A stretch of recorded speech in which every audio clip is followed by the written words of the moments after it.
dimuliakan Allah Subhanahu wa taala, iza akala ahadukum, kalau kalian makan falyakul biyaminih, makanlah pakai tangan kanan. Wa idza syariba ahadukum, kalau kalian minum falyashrab biyaminih, minumlah pakai tangan kanan. Fa inna syaitana yakulu bisimali, karena setan makan pakai tangan kiri. Wa yashrabu bisimali, minum pakai tangan kiri. Simple, sederhana, tapi sampai hari ini jangankan orang biasa, masyarakat awam, guru pun masih banyak minum makan pakai tangan kiri. Saya Pak Ustadz memang sudah bawaan dari kecil, nggak bisa Pak Ustadz. Udah saya coba pakai tangan kanan, masuk ke hidung Pak Ustadz.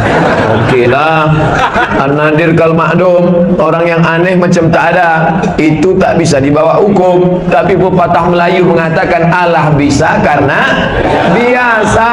Dibiasakan dari kecil pakai tangan. Kamu jangan pakai tangan kiri. Kiri itu kan untuk cebok, kotor, najis. Dia senyum dikasih tahu gitu. Kenapa? Saya cebok pakai kanan Pak Ustaz. Oh, sungsang kepala otaknya. Bapak Ibu yang dimuliakan Allah Subhanahu wa taala, mudahi. Nanti ingat, begitu pas mau minum, oh iya ceramah kemarin, tak ada guna ilmu banyak kalau tak diamalkan. Besok pagi ngobrol, begitu lupa langsung alihkan pakai tangan kanan. Batarul haq, menolak kebenaran, itu sifat orang sombong. Orang sombong itu bukan orang angkuh, tak mau menegur. Ada orang kepada tetangganya baik, sopan, ramah, tapi menolak kebenaran yang datang dari Nabi Muhammad sallallahu alaihi wasallam. Habib Ali Al-Jifri dari Yaman, alumni Darul Mustafa, diberikan air minum di tengah jalan. Ketika dia sedang tegak, tiba-tiba di tengah orang ramai jongkok dia. Semua orang heran menengok, kenapa dia jongkok? Karena dia mengamalkan hadis Nabi, la yasrabanna ahadukum qa'iman, jangan kalian minum tegak berdiri. Jongkok dia ke bawah. Dan menurut ilmu kesehatan, bagus kita minum duduk, karena ketika kita duduk ada saringan dalam badan kita ini, terlentang dia. Semua air minum yang kita minum disaring gratis. Tapi kalau kita minum berdiri tegak, maka dia pun terlungkup. Maka air yang kita minum dalam keadaan kotor tak bersaring. Kalau air itu kotor, maka berat buah pinggang kita untuk menyaringnya. Maka dia tak tahan lama, tak tahan tua. Umur baru 40, buah pinggang sudah dipakai 80. Sakit apa si anu? Buah pinggang. Di mana dia sekarang? Kenapa? Karena tak dipakai sunnah Nabi Muhammad sallallahu alaihi wasallam. Dari mana Nabi Muhammad sallallahu alaihi wasallam tahu tentang ada saringan di badan? Kalau kita duduk telentang dia, kalau kita berdiri tegak dia, kalau kita duduk telentang dia. Dari mana Nabi tahu? Wa ma yantiqu anil hawa, dia tak bicara mengikut hawa nafsu. In huwa illa wahyun, melainkan wahyu dari Allah. Surat An-Najm. Ikut Islam dari mulai cara makan. Ya ulam, hai anak kecil, kul mimma yalik, kalau kau makan, makan apa yang ada di dekatmu. Apa yang dekat kita, makanlah. Sambal dekat bos, aku nyala sambal. Tentu kan kawan kita ada nanti di alihnya. Jangan sampai kurang ajar, tak tentu arah. Begitu diajarkan dalam agama Islam. Nabi pula mengajarkan makan pakai tangan. Ustaz pakai sendok apa kobokan? Kasih saya kobok, saya mau cuci tangan. Ternyata kalau dimakan ini pakai tangan, keluarlah ada keringat asam, zat asam dari ujung. Beli samurai panjang. Apa kata tukang jual samurai? Pak, jangan dioles, don't sweep, jangan dioles pakai ujung jari, karena ada zat asam, nanti berkarat. Ternyata ada zat asam yang keluar dari ujung jari. Kalau dipegangkan ke nasi, nasi cepat basi. Makanya orang tua dulu melarang kalau ada anak-anak mau menyendok nasi pakai tangan. Jangan, ambil sendok. Kenapa? Nanti cepat basi. Kalau nasi itu cepat kita pegang pakai tangan, kena keringat dan asam, cepat dia basi, maka cepat busuknya di dalam, maka tidak terlalu lama usus memprosesnya. 2-3 jam usus hancur digilingnya, maka usus kita pun sehat. Sekarang orang tak mau. Tapi tengok juga makanannya. Kalau makan mie ayam pakai tangan mana bisa? Tengok dulu. Jadi jangan main pukul rata saja. Jadi saya makanlah dengan Pak Sekda. Bukan Pak Sekda di sini. Nama tempat tak boleh disebut, menjaga kode etik jurnalistik. Kalau sedang makan, Ustaz Somad pakai sendok. Enggak Pak, Pak Sekda, saya pun tak mau pakai sendok nih Ustaz Somad. Kenapa Pak? Kalau tangan saya nih Ustaz Somad, sejak dari kecil saya aja yang makainya. Tapi sendok ini tak yakin, saya entah mulut-mulut siapa aja makai ini katanya. Iya juga, mulut Fir'aun, mulut Qarun, mulut semua makai. Iya kalau mulut orang bertasbih, iya kalau mulut orang bertahmid, iya kalau mulut orang bertakbir. Kalau mulut orang yang tak pernah mengingat Allah gimana? Ini antara dua. Ustaz minum pakai gelas atau pakai botol? Pakai gelas kan bekas orang Pak Ustaz. Insya Allah gelas masjid bekasnya orang-orang beriman dan bertakwa.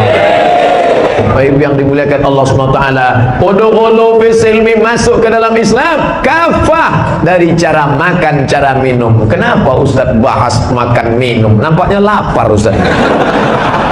Kenapa Ustaz bahas makan minum? Karena dari makan itulah masuk ke mulut, dari mulut berubah menjadi darah, darah menetes ke dalam jantung, jantung menyemburkan darah naik ke otak, otak memerintahkan ke semua badan, ke seluruh tubuh. Maka jangan sampai otak ini salah. Kalau sudah salah kepala otak, salah perintah kepada mata, salah perintah kepada badan, salah perintah kepada tangan. Karena Allah berfirman dalam Al-Quran, nasiyatin kadibatin khati'ah. Nasiyatin, ubun-ubun. Anak kecil yang baru lahir nampak dia, ini tak nampak lagi, udah tua dah. Ganteng juga saya. Nasiyatin, ubun-ubun, kadibatin, pembohong, pendusta, penipu, khati'atin, pelaku dosa. Padahal yang berdosa itu tangan, padahal yang berdosa itu mata, padahal yang berdosa itu kemaluan. Kenapa disebut otak? Karena otaklah yang memerintahkan buat zina, buat zina, buat zina, buat zina, buat zina, buat zina, buat zina. Kenapa otak memerintahkan zina? Karena setelah ditelusuri, otak menerima darah dari jantung, jantung menyemburkan darah dari kunyah dari mulut. Karena makanan haram masuk, setan ikut dari tangan kiri. Jangan heran kalau bawaannya kesetanan, karena cara makannya macam setan. Setan tak lagi menggoda dia. Kenapa? Karena sesama setan dilarang saling menggoda. Kata anak buah setan, gimana bro? Kita goda dia? Tak usah, itu geng kita. Ibu yang dimuliakan Allah Subhanahu wa ta'ala. Jadi nanti kalau nampak kawan minum makan pakai tangan kiri, ingatkan dia, saya Pak Ustadz gak sanggup menyampaikan ini, berat lidah saya Pak Ustadz. Rekamannya kan ada, potong, kirim ke dia, share. Apa susahnya? Banyak jamaah-jamaah kita ini asal ada video Ustadz, video Ustadz tuh tiap malam saya download, saya share. Udah kau tonton? Enggak, saya share aja.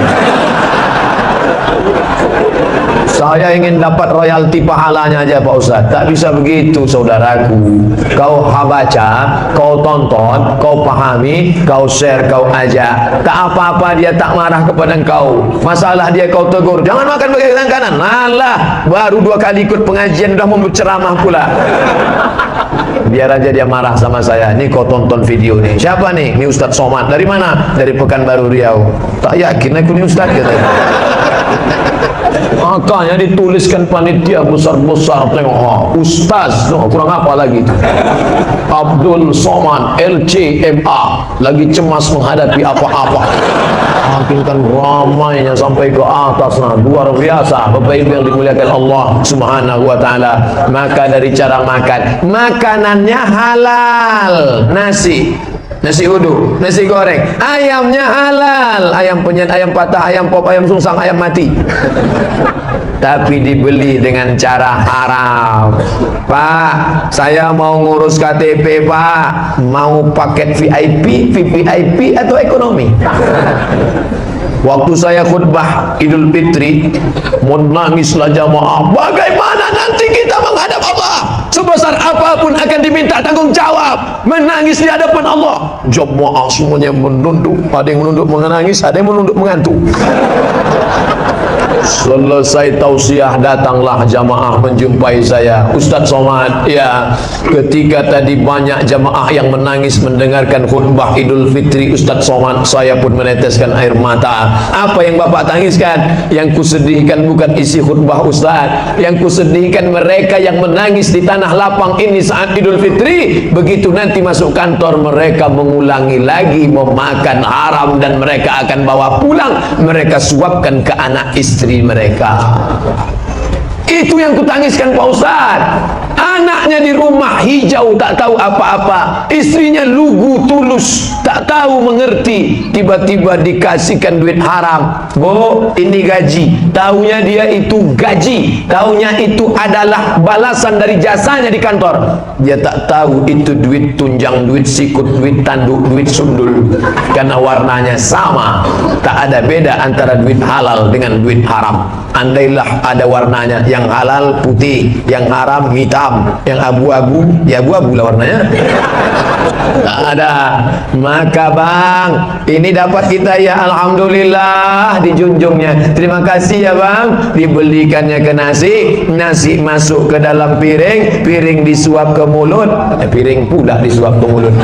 Masuk nasi ke dalam mulut, pakai doa pula tu bacanya, Allahumma barik lana, berkahi kami fima razaqtana, atas rezeki yang kau titipkan kepada kami. Ujung-ujungnya waqina, selamatkan kami dari api neraka, kata dia. Bagaimana mau selamat dari api neraka? Api neraka itu yang kau suapkan ke mulutmu, api neraka itu yang kau suapkan ke anakmu, api neraka itu yang kau suapkan ke cucumu, lalu kau katakan selamatkan dari api neraka. Apa maksudmu? Nauzubillah. Oleh sebab itu ketika saya sedang urusan, ditanya sama orang, Ustadz mau yang 3 hari, 4 hari, apa seminggu? Yang menurut prosedur yang mana Pak? Seminggu Pak Ustadz. Tapi kalau seminggu itu nanti Bapak akan kesini bolak-balik, meninggalkan lokal, meninggalkan kelas, akan begini, akan begitu, akan begini, akan begono, dia pula menyusahkan kita. Saya tetap pilih yang paket seminggu. Bapak nggak punya duit ya? Ada duit nih. Siapa bilang tak ada duit? Ada. Saya tak mau dia makan haram. Tiba-tiba ketika ditelusuri, nanti anaknya ada sebesar ujung rambut, tapak kaki semut yang hitam, di atas batu yang hitam, di tengah malam yang gelap, di tengah samudera yang luas, dicek oleh malaikat. Haram ya Allah, masukkan dia ke neraka. Coba telusuri dari mana ini ada sebesar ujung rambut haram dalam dirinya. Yang yang ngasih bapaknya. Bapaknya dapat dari mana? Dari kantornya. Kantornya dapat dari mana? Ada kemarin yang urusan. Siapa nama orangnya? Coba tengok filenya. Abdul Somad LCMA. Kena saya. Bapak Ibu yang dimuliakan Allah Subhanahu wa taala, maka yang pertama kali dijaga makanan. Jaga makananmu. Jaga makananmu. Makanya kata Allah, kulu, makanlah. Kulu, makanlah. Yang kau makan itu apa? Min thayyibat, yang baik-baik. Kulu, yang dimakan itu apa? Halalan thayyibat. Thayyib, dulu kalau disebut thayyib itu baik artinya. Sekarang thayyib enggak pulang-pulang. Banyak orang kita ini merubah-rubah. Akhirnya banyak orang yang asli namanya pun berubah sekarang. Bapak Ibu yang dimuliakan Allah Subhanahu wa taala, bapak-bapak jangan takut disebut miskin melarat. Yang penting kita dapat barokah. Pak Ustadz, heran saya menengok anak saya ini. Sudah saya bawakan guru ngaji, sudah saya bawa ke masjid, sudah saya masukkan sekolah SD IT, SMP IT, ikut program tahfiz Quran, tapi saya bingung kenapa otaknya ingin buat dosa aja. Lama-lama baru saya paham, rupanya selama ini kami kasih dia makan haram. Sayang kepada anak bukan dimanjakan dia dengan kehidupan yang mewah. Pak, ingin motor Pak, kasih. Ingin mobil Pak, beri. Ingin kita makan rumah makan mewah Amerika punya Pak, bawa. Tapi dari mana kau dapatkan dia? Kau ajarkan dia hidup sederhana tapi dekat kepada Allah. Bukankah siang dan malam apa kita minta kepada Allah? Allahumma inna nas'aluka salamatan din. din dalam agama. Kalau badan wa afiatan, yang badan itu yang penting afiat, sehat, biar kurus asal sehat. Itu orang kurus membela diri namanya. Kalau ilmu itu bagaimana? Waziyadatan bil ilmi, minta tambah ilmu. Kalau rezeki itu tak banyak tapi barokah, wa barokatan.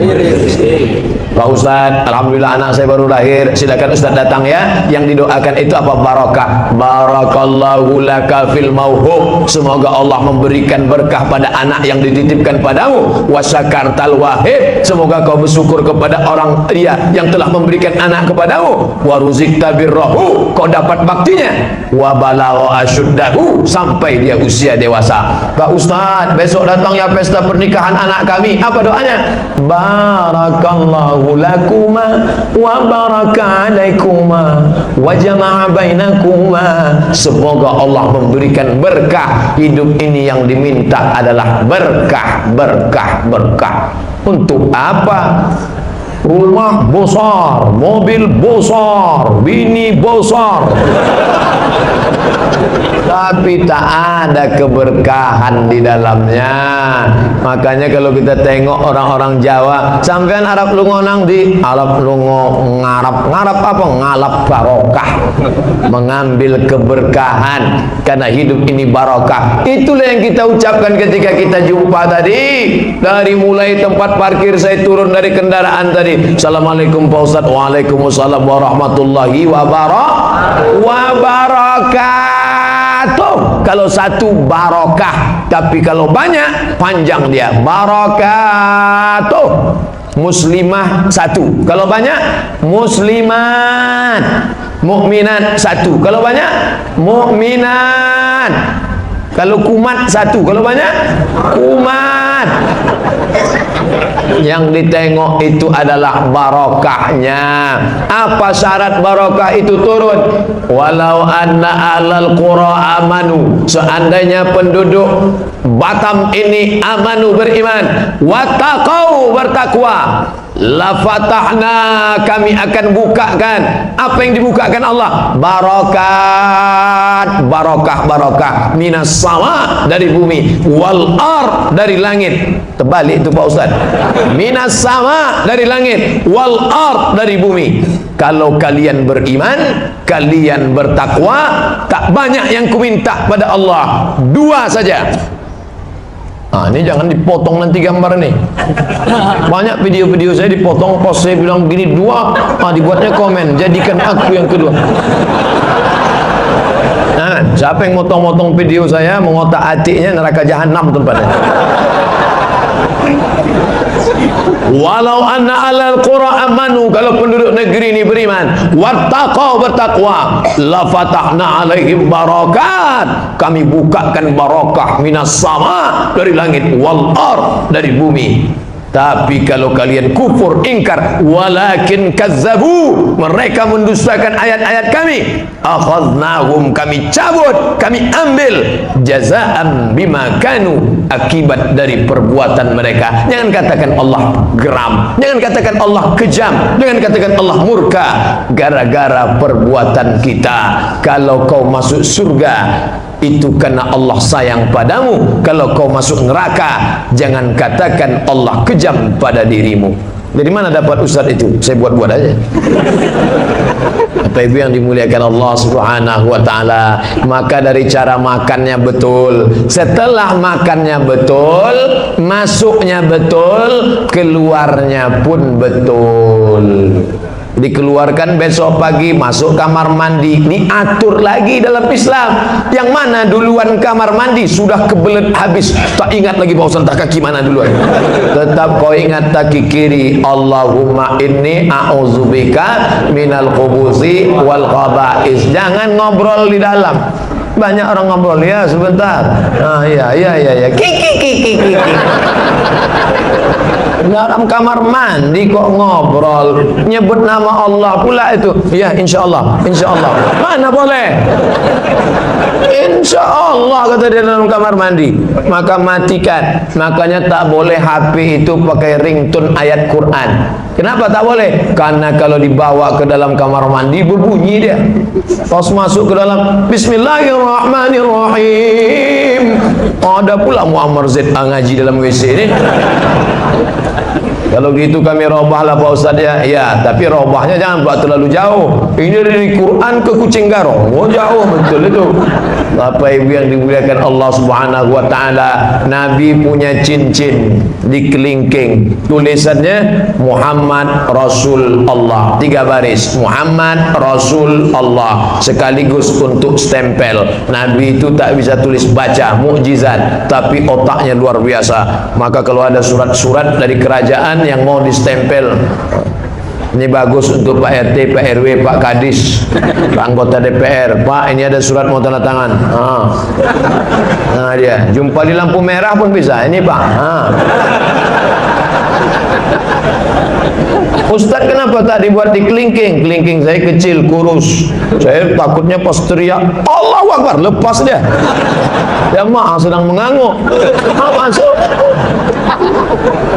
Nabi kalau masuk ke dalam WC, dibukanya cincinnya karena dia tak mau membawa tulisan Allah. Dibukanya, diletakkannya di luar, masuk dia ke dalam, tak hilang karena dia Nabi. Kita jangan coba.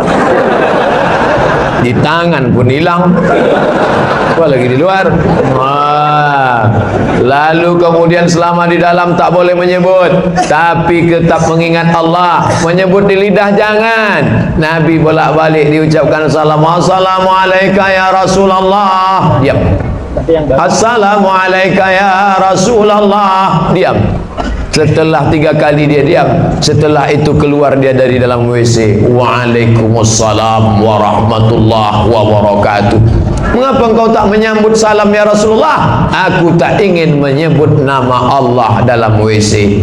Ini WC, ini bak mandi, jangan sebut nama Allah. Jadi kalau mau wuduk gimana Pak Ustaz? Dalam hati cukup. Karena ketika disebut, maka di situ tempat najis, tempat kotoran. Maka begitu adab Islam, masuknya diatur, mengeluarkannya pun diatur, mengeluarkan cairannya pun diatur. Bagaimana? Jongkok. Ternyata setelah diteliti, kalau tegak tak habis keluar, tapi kalau jongkok habis keluar.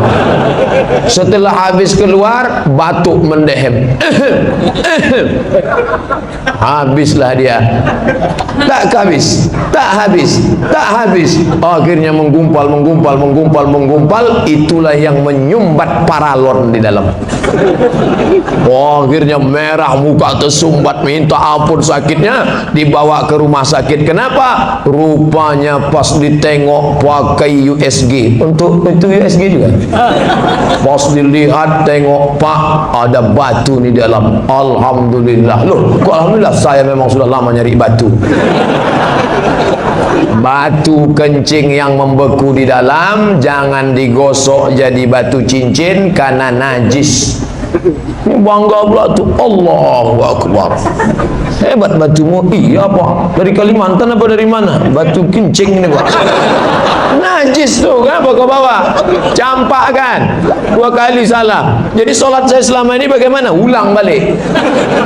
Solat i'adah namanya. Orang yang solat tapi solatnya batal, maka solat itu mesti diulang, i'adah. Maka solat itu ada 3. Pertama adaan, kedua qadaan, yang ketiga i'adatan. Kena bawa najis. Jahil 2 kali kena. Maka jongkok, Pak Ustaz saya enggak bisa jongkok darurat kena sakit kaki ini, tak bisa ditekuk Pak Ustaz. Jangankan kencing, solat aja saya tegak aja dari tadi. Enggak bisa rukuk, solat di kursi. Darurat, ad-darurat tubihul mahzurat. Keluar dari kamar mandi, apa yang dia ucapkan? Kaki kanan, ghufranak, ghufranak. Apa arti ghufranak? Keluar dari kamar mandi yang diucapkannya ghufranak, please forgive me. Kenapa keluar dari WC diucapkan ampunkan aku ya Allah? Karena selama di WC tadi lidahku tidak menyebut subhanallah. Karena di WC tadi aku tak menyebut alhamdulillah. Aku merasa berdosa kepada Engkau ya Allah. Lidah ini diciptakan tapi tak bertasbih. Maka setelah keluar dia katakan, ghufranak, ampunkan aku ya Allah. Sedemikian hebatnya, bersih, suci. Kenapa? Karena orang Islam itu cebok. Kita memang gaya sarungan, pakai sarung, gayanya kumal, tapi bersih, suci. Pakai jas, pakai dasi, tapi tak berbasuh. Nabi ambil pelepah korma, dibelahnya menjadi dua, kerak, ditusukkannya ke makam. Kenapa kau tusukkan ke makam ini ya Rasulullah? Apa kata Rasulullah? Karena di makam ini ada orang mati, lam yastabri, lam yastanzih, dia tak berbasuh, tak cebok. Kadang-kadang tak cebok. Sekarang kalau kita sedang musafir perjalanan jauh, tengoklah banyak orang tak cebok. Dari mana Ustaz tahu? Dikencinginya ban mobil. Habis ban mobil kencing, tapi ke air.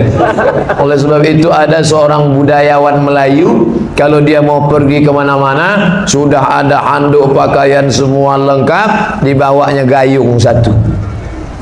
Heran orang, bapak kok bawa gayung? Nanti saya seminar internasional di hotel bintang 5, tak ada air.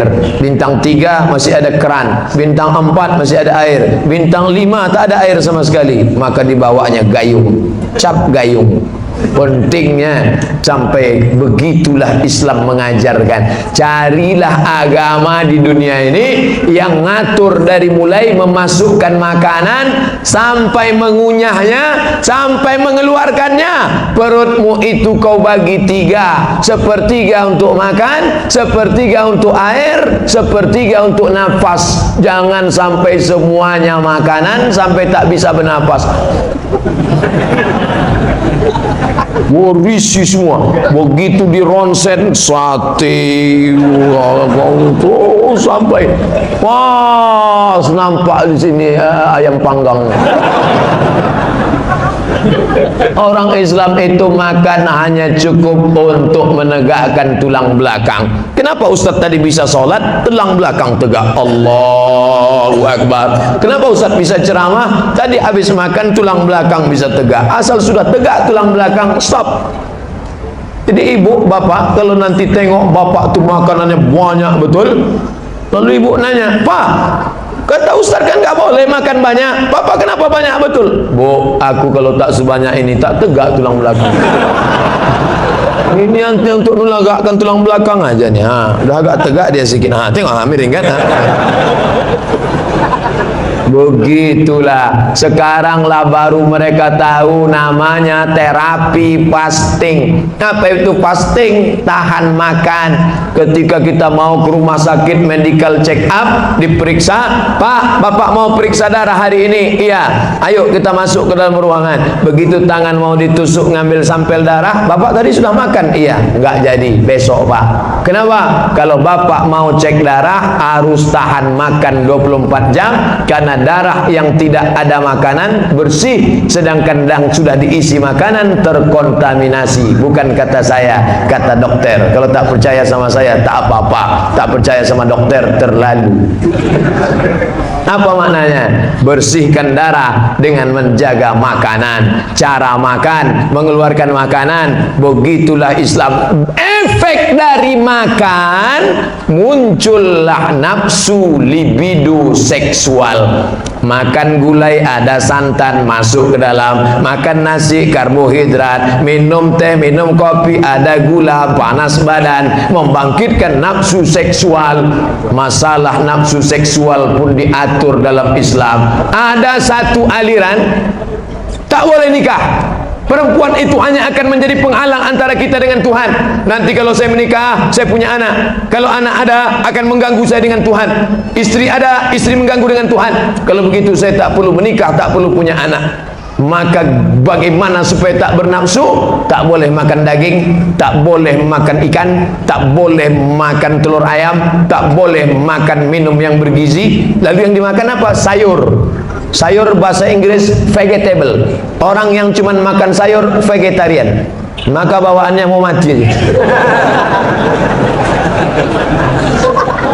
Adapun cewek cantik nampak, tengok tuh cantik, aku tak ada nafsu pula. Kenapa? Karena tak boleh. Ini ekstrim kanan, terlalu ke kanan. Perempuan tak boleh, anak tak boleh.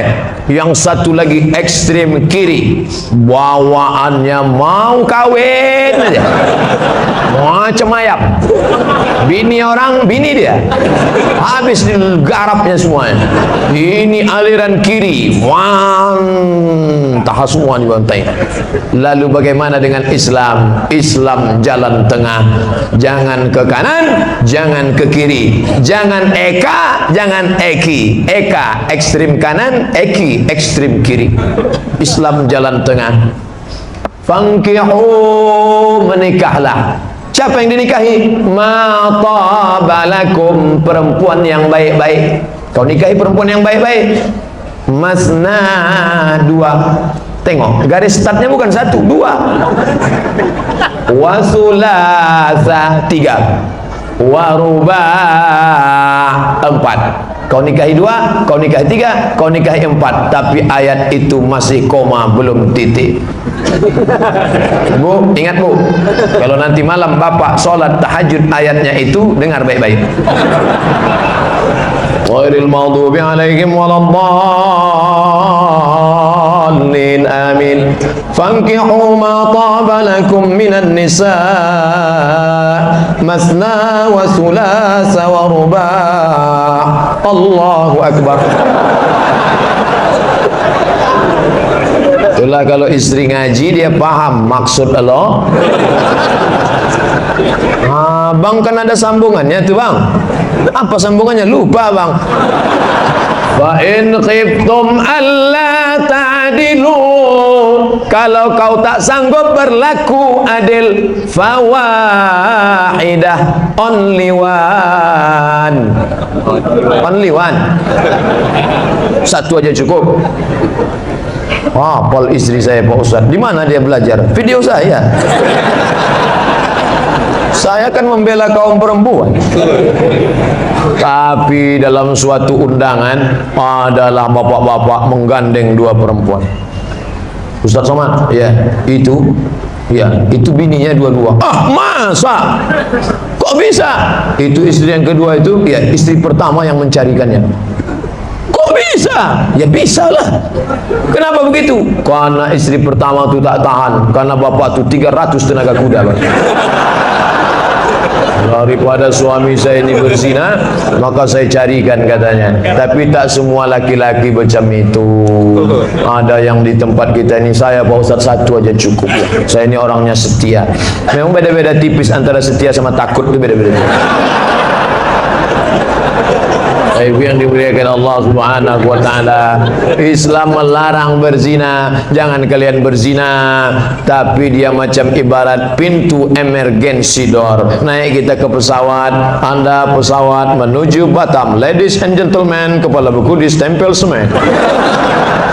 All of our passengers, semua penumpang pesawat ini, pintu naik dan pintu turun ada di sebelah kanan. Tapi bila pesawat ini meledak, meletup masuk jurang, maka jangan lupa ada satu pintu di kiri, emergency door. Dia akan dibuka ketika terjadi kecelakaan. Nah, kalau pesawat bapak mau meledak, bukalah pintu tadi. Sebelum meledak, meletup masuk jurang, biarlah pintu satu saja. Bapak Ibu yang dimuliakan Allah, begitu indahnya Islam. Menikah bukan cuma menyalurkan nafsu hasrat seksual. Menikah itu ibadah. Nikah itu ibadah. Man tazawwaja, siapa yang menikah, faqad istakmala nisfal iman. Siapa yang menikah, dia sudah menyempurnakan setengah iman. Maka jangan katakan, istriku, jangan kau pergi lama-lama ya, kau adalah setengah napasku. Bohong itu. Setengah napas kata dia. Ucapan yang benar menurut hadis sunnah adalah, istriku, kau adalah setengah imanku. Maka kalau kau pergi lama, aku khawatir imanku tinggal setengah. Dan yang paling ku khawatirkan, kalau dia tinggal setengah, ku cari setengah lagi. Nah, kenapa laki-laki itu terhormat mulia? Hunna, laki-laki hum, laki-laki hum. Kalau perempuan hunna, apa kata Allah? Hunna libasul lakum, mereka pakaian bagimu. Perempuan itu pakaian. Kenapa Ustaz Somad berani ceramah malam ini? Karena pakai pakaian. Berapa lapis pakaian yang dipakai? Baju kaos di dalam biar jangan nampak ketiak, baju koko di luar. Setelah pakai baju koko ditutup pula pakai sandal, kepala ditutup biar nampak ustadznya. Celana tutup. Ini semua kenapa kita berani menghadap orang? Karena ada pakaian. Siapa yang menutupi segala aib cacat kita? Hunna, perempuan yang menutupi itu semua. Khuliqatil mar'atu min dhila, perempuan itu diciptakan dari tulang. Tulang mana? Perempuan tak diciptakan dari tulang kaki supaya dipijak-pijak. Perempuan tak diciptakan dari tulang kepala supaya dijunjung-junjung. Perempuan diciptakan dari tulang mana? A'wajuha a'laha, tulang yang paling bengkok, yang paling atas. Ini dia, paling bengkok. Nah sekarang kalau perempuan itu dari tulang dan yang dilindungi tulang adalah jantung, lelaki itu adalah jantung, makanya ibu berkata, hai abang, kau adalah jantung hatiku. Apa kata si bapak? Aku jantung, kau tulang yang bengkok.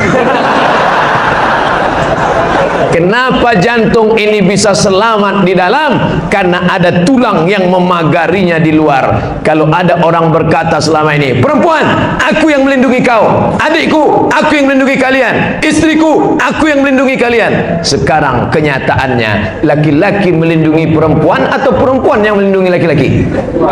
Perempuan. Oh, paling kuat perempuan. Perempuan, kata si ibu. Perempuan yang melindungi laki-laki. Ibu pulang nanti ke rumah, bang, ternyata kau salah selama ini. Kau katakan kau yang melindungi aku, ternyata yang benar adalah aku tulang bengkok yang melindungimu.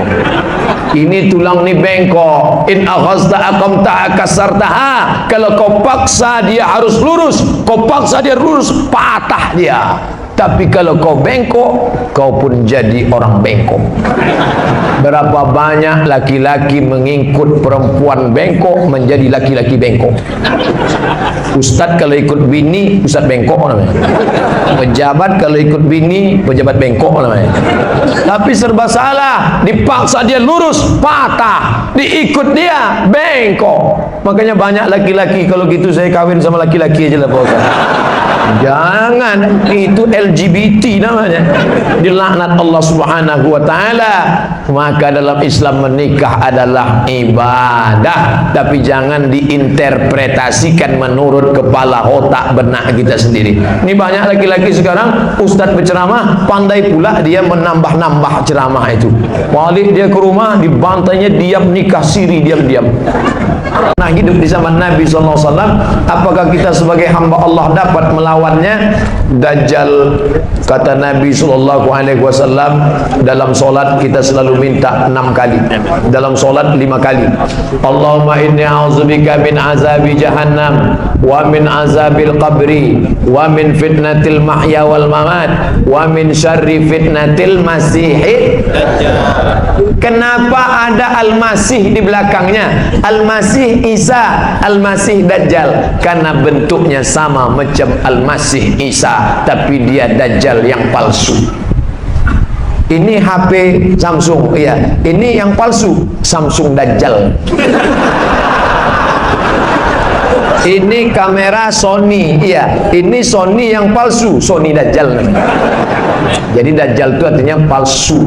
Al-Masih asli, Al-Masih Isa. Allahumma inni a'udzubika min azabi jahannam, wa min azabil qabri, wa min fitnatil mahya wal mamat, wa min syarri fitnatil masihid Dajjal. Nabi menengok rambutnya basah keriting, turun air macam pas macam Isa. Ketika nanti dia tunjuk langit, ya sama imtiri, air langit turun hujan. hujan, turun hujan. Ya ardi umbuti, hai tanah, tumbuh tanaman, tumbuh tanaman. Ada orang mati ditunjuknya. Ya mayat qum, hai mayat qum, tegak, bangun engkau. Mayat itu pun tegak berdiri, persis macam Nabi Isa. Tapi bedanya apa? Benar kata dia, batil. Batil kata dia, benar. Siapa yang selamat waktu itu? Cara menyelamatkan diri dari Dajjal adalah pertama, membaca surat Al-Kahfi malam Jumat. Baca Kahfi malam Jumat. Yang kedua, hafal pangkal Al-Kahfi 10 ayat, ujung Al-Kahfi. Lalu kemudian sebelum salam, Allahumma inni a'udzubika min adzabi jahannam wa min adzabil qabri wa min fitnatil mahya wal mamat wa min syarri fitnatil masiihid dajjal. Sekarang Pak Ustaz, Dajjal itu sudah keluar atau belum? Cucu cicitnya sudah mulai keluar. Dajjal yang golongan A, 2A, 3A, 4C sudah keluar. Tapi yang asli yang 4E itu belum lagi.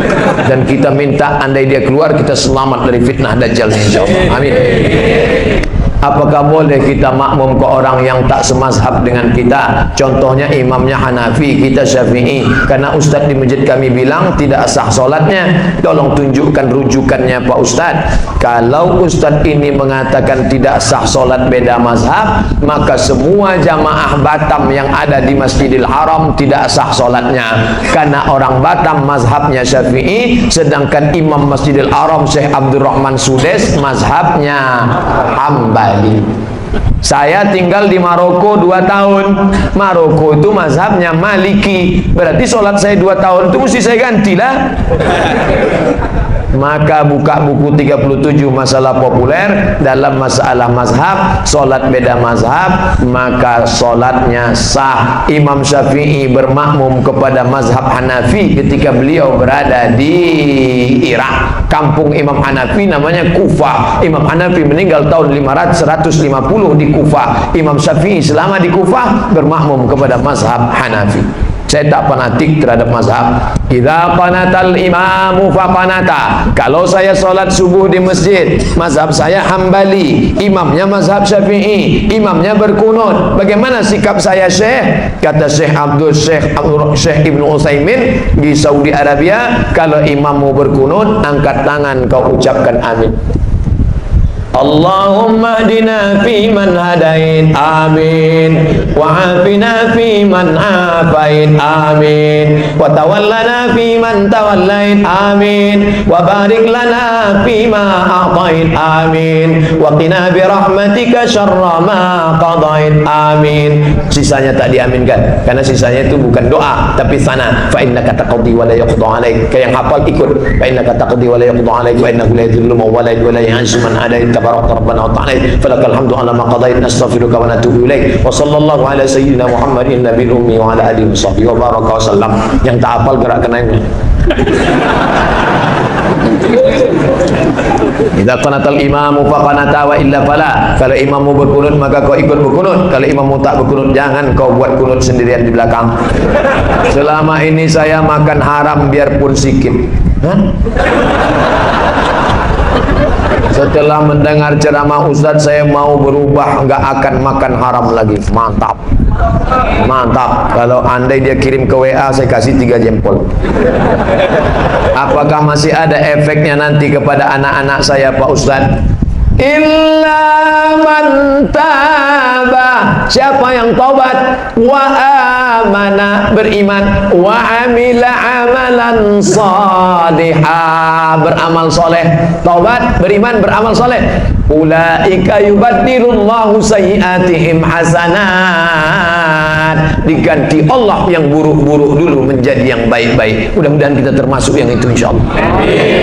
Saudaraku, yang kau sudah azam taubat, diganti Allah yang buruk-buruk dulu menjadi yang baik. Malam ini kau ambil wudu, kau sholat tahajud, kau menangis bersimpuh bertasbih. Astagfirullahaladzim, astagfirullah, astagfirullahaladzim. Kenapa bang menangis bang? Itulah tak kau kasih juga kau nikah lagi. Sangka minta ampun mau mendosa. Itu juga yang mau. Saya Hadi dari Papua Barat. Jauh.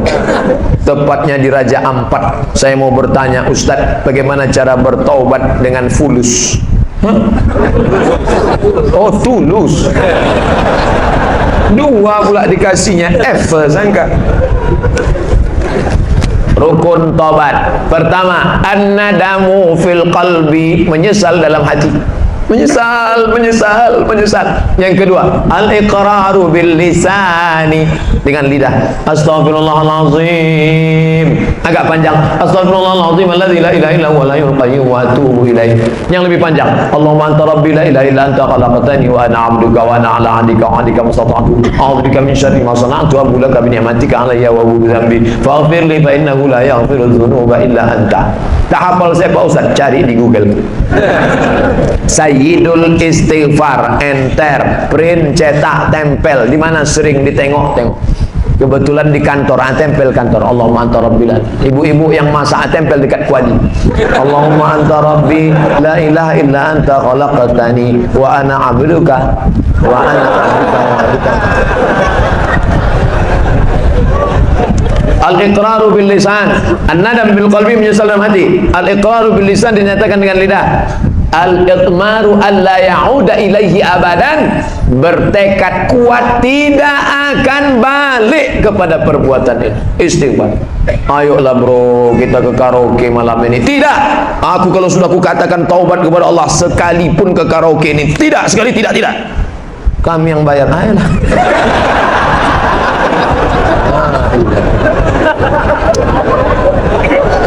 Ketika sudah tobat, banyak sekali godaannya Pak Ustadz. Semua orang mengaji. Tengoklah artis-artis, ketika dulu dia masih begitu begini begono, santai hidupnya. Begitu dia tobat, matilah suaminya, tertangkaplah di penjara. Itu ujian. Innallaha idza ahabba qauman ibtalahum. Kalau Allah cinta kepada seseorang, maka diujinya iman itu.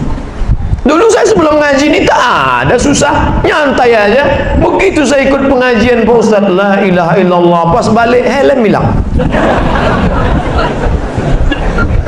Sabar saudaraku, karena ujian itu hanya akan menghapuskan dosa-dosamu di masa yang lalu. La yusibul mu'min bin nasabin wala wasabin wala saqamin wala syaukin yastakuha. Sakit, gundah gulana, kehilangan, sampai duri yang menusuk tapak kakimu. Allah menghapuskan segala dosa-dosamu di masa yang lalu. Mana ada dosa saya? Mana dosa saya? Ketika kau mengaku tak berdosa, saat itu kau sedang berdosa. Bagaimana cara kami yang muda untuk saling mengingatkan untuk taubat dengan tantangan zaman masa kini? Antum tak perlu ceramahi saudara antum. Antum cukup ajak dia pengajian. Dia tak mau diajak pengajian Pak Ustaz. Dulu ngaji mesti di masjid. Sekarang kata Kunto Wijoyo, santri tanpa pesantren. Kok bisa? Di kamar. Berapa banyak jamaah yang saya jumpa di tepi jalan. Saya nongkrong di tepi jalan. Saya kalau nongkrong di tepi jalan, saya tak begini, peci saya buka, pakai baju kemeja, tangan saya gulung. Banyak orang sangka ini macam mirip Ustaz Somad. Kita sedang makan, tiba-tiba datang anak muda, pakai celananya cuma sampai lutut. Ini hilang, tak kemana hilangnya.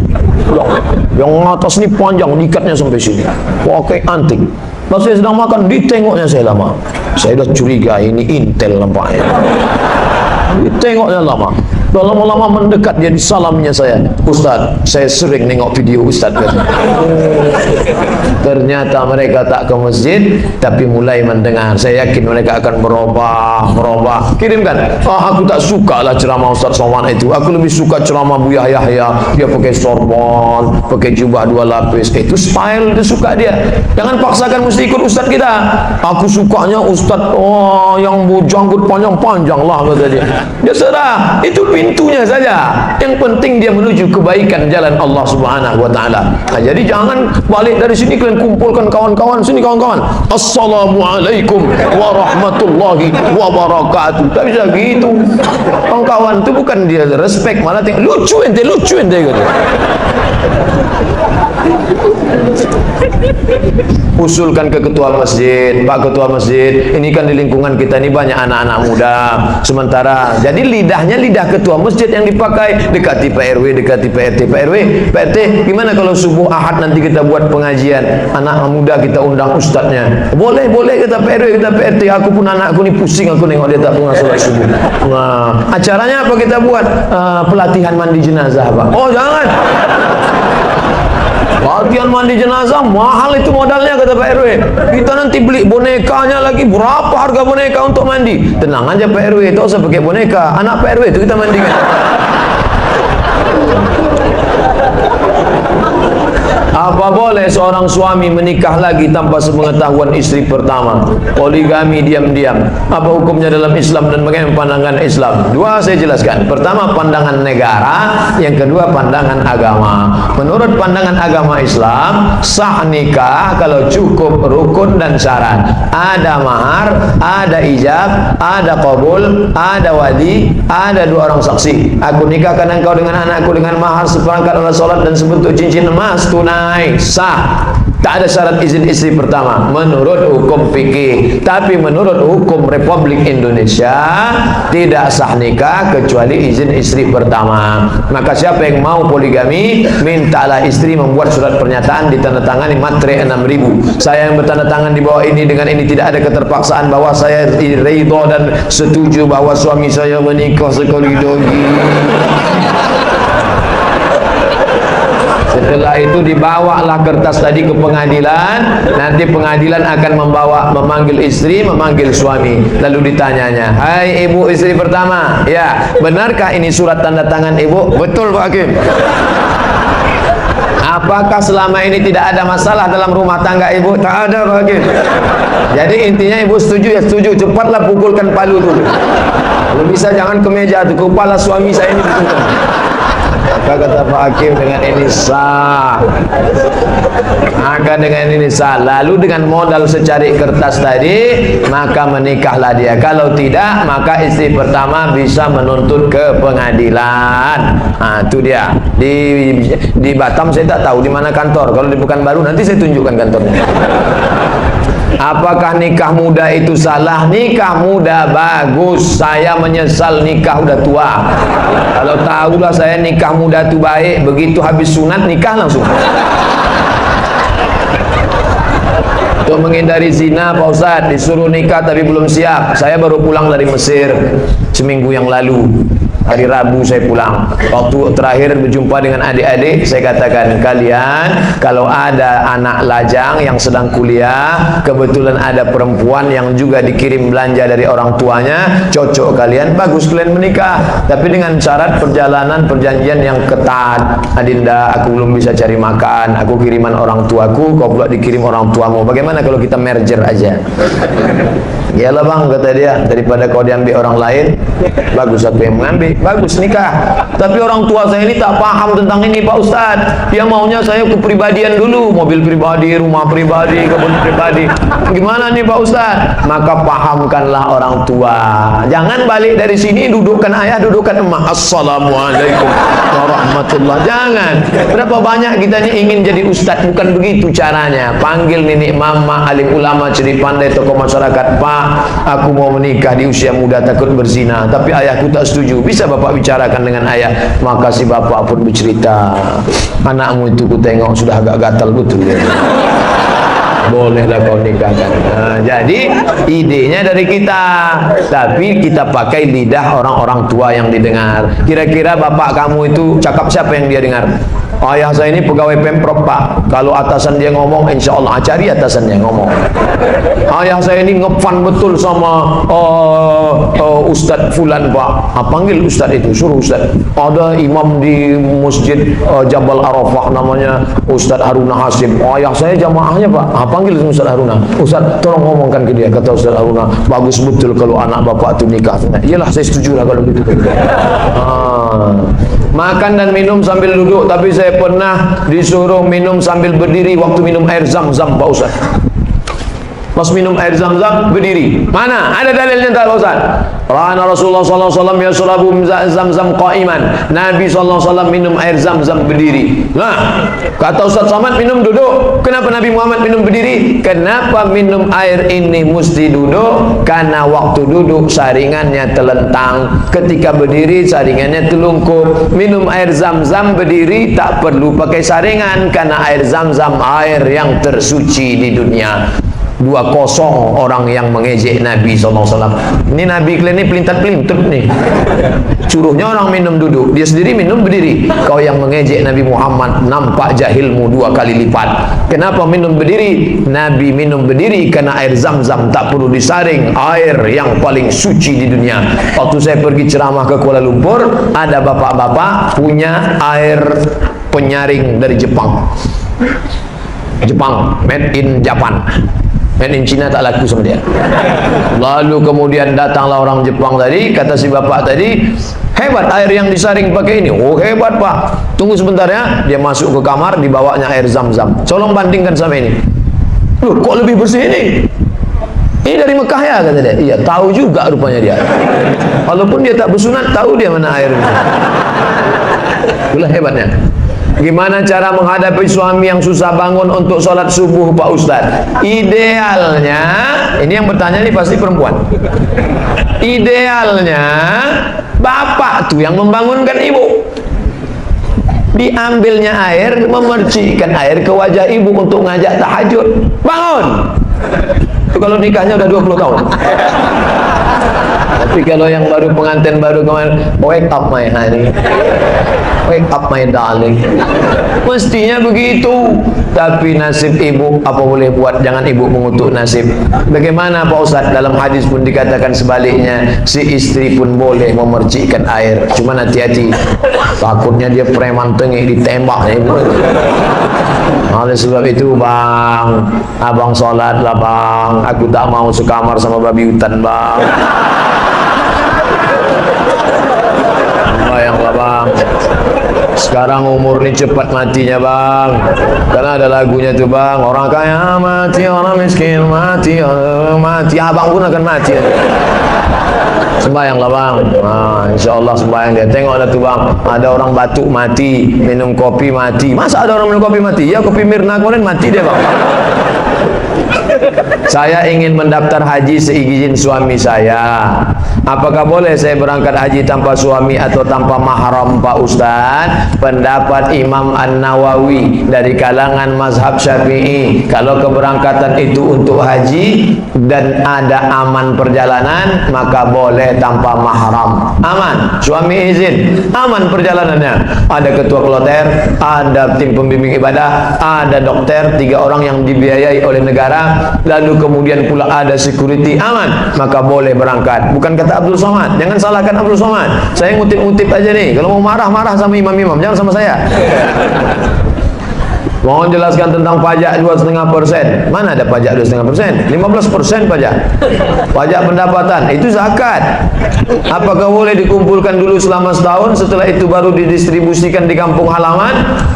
Maka zakat itu siapa yang kena zakat? Yang berpenghasilan 85 gram. Ingat, 85, 85, 85, 85, 85. Jangan keluar dari sini jadi 58.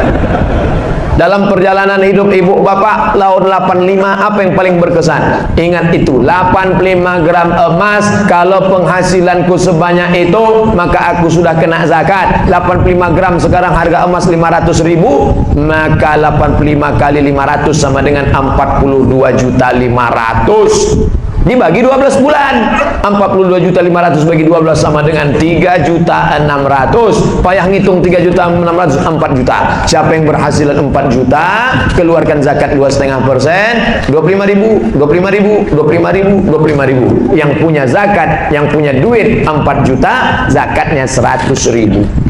Pak Ustadz, saya keluarkan 100.000 tiap bulan atau total 1.200.000? Bagus tiap bulan. Ah, kan sama aja 1.200.000. Jumlahnya sama, setannya beda. Kalau 100.000 ringan, tapi kalau sudah 1.200.000, allazi waswisu fi sudur. Mau kemana bro? Mau bayar zakat. Berapa? 1.200.000. HP Android 1.300.000. Tengok, kalau jin yang menggoda kita, bisa kita bacakan ayat kursi. Ini kawan sekantor kita, kita bacakan sama dia, hafal pula dia dari kita. Maka kalau kita bacakan Allahul Qayyum la ta'khudhuhu sinatun. Kenapa kau bacakan aku? Aku mau bayar zakat, kau goda-goda juga. Tulis besar-besar deh, jangan menggoda saya karena saya rentan tergoda. Seandainya uang pajak pendapatan 2,5% boleh dikumpul, apakah bisa penggunaannya dialihkan untuk membeli kurban? Ini orang terlalu cerdas, sekali dayung 2-3 pulau terlampau. Hanya zakat saja untuk zakat. Adapun untuk kurban, kau berkurbanlah saudaraku. Berkurban itu hukumnya wajib menurut mazhab Hanafi. Alhamdulillah. Menurut mazhab Maliki, Hambali, Syafi'i sunat muakkad. Saya Syafi'i. Kurbanlah. Fasalli li rabbika wanhar. 2,5 juta. Ingat, duit yang kau simpan tak mau keluar akan keluar juga dengan caranya sendiri. Meletuplah ban, datanglah sakit. Saya bukan nakut-nakuti. Peganglah, silakan, akan keluar dengan caranya sendiri. Ingat, tengok, waspada. Saya ingin mengakikahkan anak saya, tapi saya belum diakikahkan. Mana yang lebih utama? Mengakikahkan anak saya? Karena biaya tak cukup, Pak Ustaz. Akikah saya itu tanggung jawab ayah saya. Akikah anak saya itu tanggung jawab saya. Ketika saya punya duit 2,5 juta, saya lunasi tanggung jawab ayah saya atau tanggung jawab saya? Tanggung jawab saya. Saya punya duit 2,5 juta, anak lahir, maka saya akikahkan anak saya. Setelah saya akikahkan anak saya, rezeki bertambah, sekarang ada duit 5 juta, 2 ekor kambing, maka saya boleh mengakikahkan diri saya. Bapak ibu yang belum akikah, malam ini ada duit, langsung cari kambing, www.kambing.com. Assalamualaikum Pak Kambing. Salam. Bisa tolong carikan kambing ya besok. Besok siapa yang mau akikah besok, tolong kirim alamat, saya insyaallah datang sana. Tapi kalau umur sudah 40-30, akikah saja, jangan minta ayun pakai marhaban. Marhaba ayyanun. Oh, sangka yang diayun cucu. Oh, nyatuknya itu dulu. Apa hukumnya mengakikahkan anak yang sudah meninggal dunia? Kalau anak itu sudah ditiupkan roh, umur berapa ditiupkan roh? 40 hari air, 40 hari darah, 40 hari daging, 120 hari, gugur dia 5 bulan, atau setelah lahir 2-3 hari, mau diakikahkan orang tuanya, hukumnya mubah. Kalau 7 hari sunnah, tak bisa 7 hari, 14, tak hari ke-14, 21 tak bisa, tak usah tengok tanggal lagi. Uwais Al-Qarni, dalam hidup kumpul berjamaah pasti banyak perbedaan pendapat. Bagaimana menyikapi orang yang suka menjudge orang lain sebagai ahli bid'ah? Tolong berikan penjelasannya. Kalau bisa berikan rujukan dalilnya.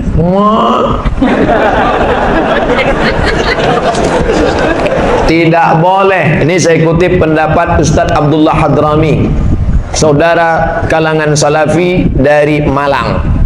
Apa kata Ustaz Abdullah Hadrami? Murid langsung Syekh Ibnu Utsaimin, 4 tahun mulazamah dengan Syekh Utsaimin di Makkah, di Saudi Arabia. Jangan menuduh saudaramu pelaku bid'ah kalau perbuatan itu tidak disepakati ulama bahwa dia bid'ah. Ketika kau katakan, hei pelaku bid'ah, maka bid'ah sama dengan hei dolalah, dolalah sama dengan hei penghuni neraka. Hati-hati. Selama masih ada dalilnya, tak boleh kau katakan itu perbuatan bid'ah. Tapi kalau sepakat ulama bahwa itu bid'ah, maka kau mesti menegakkan bendera kebenaran. Bid'ah, batil, haram. Tapi selama dia tidak bid'ah, ada dalilnya. Dalil dari jauh, dalil dari dekat, dalil am, dalil khas, tak boleh kau katakan bid'ah. Apakah jodoh juga harus wajib kita selipkan di doa?